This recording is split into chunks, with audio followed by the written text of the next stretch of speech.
Matt, talking about materials and stuff, have you felt the impact of tariffs at all yet on this?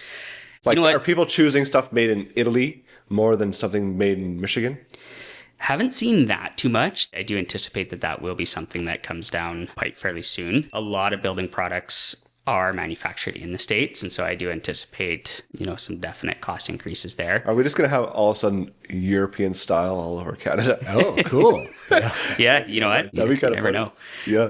But I was trying to price something out last week, aluminum railing product, and the supplier actually came back to me and said, listen, we'd love to get you pricing on this, but we don't know. So we'll be in touch in a week from now when we have a little bit better idea of what's going on. So Yeah. Yeah, that's going to be a tough one. Obviously, we're very fresh into this little game we're playing right now. Yeah. But I think we're going to see a lot of weird things coming up that Yeah. you don't really realize. Like things you just take for granted. yeah, oh, that for are sure. just going to all of a sudden be obsolete. We're just going to pivot. So Yeah, challenges with getting products and the price, I think. Yeah. I mean, I have seen that a little bit here and there on a few different products where it's like what I could buy it for 3 months ago is drastically different than it is today.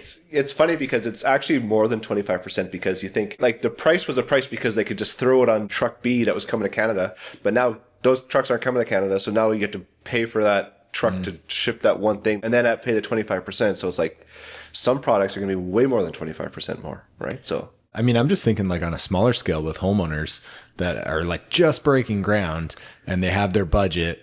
Let's say even half of the material goes up by 25%.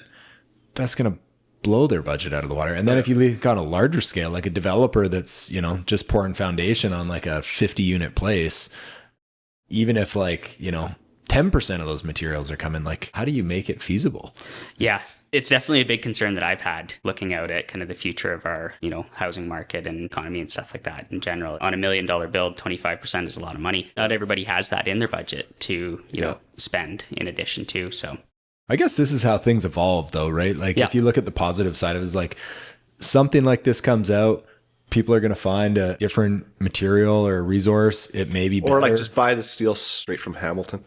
yeah. Like you almost need these high pressure situations that backs up against the wall and then you find a better alternative solution. So Yeah, Yeah. we even felt that in COVID. We started to have to look at alternative solutions, get creative with, the products we were using and that sort of thing. It was actually really interesting because sometimes there were better quality products out there that became the more cost-effective options. Yeah. And so you were ending up with a better overall build. Obviously we were still spending more, but at the end of the day, the cost between your traditional build versus, going something a little bit different and getting creative ended up being the better way to go.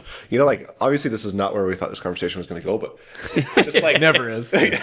but there seems like amazing opportunities for some Canadian manufacturers and producers to like fill these gaps because like someone just breaking ground, like if you're doing 100 units, you're gonna need to buy like 400 faucets, right? Yeah. So like times that over everywhere, like man, that's a huge opportunity if you want to take advantage of it.